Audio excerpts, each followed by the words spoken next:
هغه خبر را مخې ته شوی دی چې د پښتو ژبې ادبي شاعر ضمیر خان ضمیر په هسپتال کې ډېر په بد حال باندې پروت دی او ډېر زیات بیمار دی.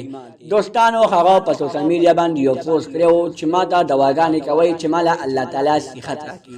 دوستانو د هغه پوسټ نه چا څه مطلب اخیستی دی او ضمیر خان ضمیر پسې څه پراپیګنډي کړي دي. که چېرې تاسو د دې پوره معلومات باره کې ځان خبرول غواړئ کوڅه پورې چا زموږ د چینل مخه نوي سبسکرایب کړئ په موږ زموږ د چینل مخه سبسکرایب کړئ تلې نشان څخه مخه ووهئ چې زموږ کله نوې معلوماتي ویډیو تاسو ته په اسانۍ سره میلاویږي. د پښتو ژبې مشهور او ادبي شاعر ضمیر خان ضمیر په هسپتال کې ډېر په بد حال باندې پروت دی. د هغه د مین پیج نه د هغه سوشل میډیا باندې چې کوم مخکینی پیج دی د هغې نه یو پوسټ شوی و چې ما ته دواګانې کوئ چې ما له الله تعالی صحت راکړي او په هسپتال کې ډېر په بد حال باندې پروت و. ځینې خلکو د هغه تصویرانو نه غلطه پیدا اخیستې ده او هغه تصویران یې راغستې دي او ضمیر خان ضمیر یې مړ کړی دی.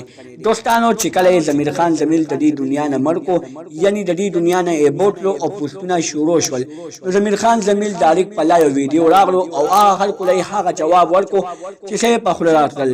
ضمیر خان ضمیر وویل چې ما پسې د دې نه مخکې هم یو څو پراپیګنډې شوې وې چې ضمیر خان ضمیر د دې دنیا نه تللی یعنې وفات شوی دی. ضمیر خان ضمیر وویل چې زه داسې نه وایم زه له کبر خبرې نه کوم زه داسې نه وایم چې ما به الله تعالی مرګ نه راوړي.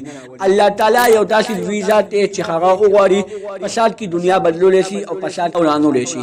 دوستانو ضمیر خان ضمیر وویل چې کله زما په دنیا کې رزق ختم شروع او کله زه الله تعالی خپل ځان ته خوښ کړم نو ما به الله تعالی مړ کړي.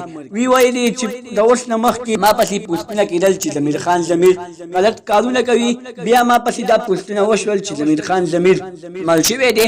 دوستانو ضمیر خان ضمیر ډېر په ژړا شو او ډېر په افسوس سره وویلې چې ما د خپلو مینهوالو نه داسې امید نه ساتلو چې زما مینهوال به ما ته داسې خبرې وکړي. دوستانو مونږ ته پکار دي چې مونږ د پښتو ژبې مشهور او ادبي شاعر ته ضمیر خان ضمیر ته دواګانې وکړو چې الله تعالی ورته روغ صحت ورکړي او د صحت په جامه شي او بیا زموږ په مخونو باندې خوشحالي راولي. دوستانو دا به زموږ نننۍ ویډیو که زموږ دا ویډیو هم خوښه شوي وي زموږ د چینل مخه سبسکرایب کړئ تلې نشان څخه مخه ووهئ چې زموږ ښه نوې معلوماتي ویډیو تاسو ته په اسانۍ سره میلاویږي. والسلام.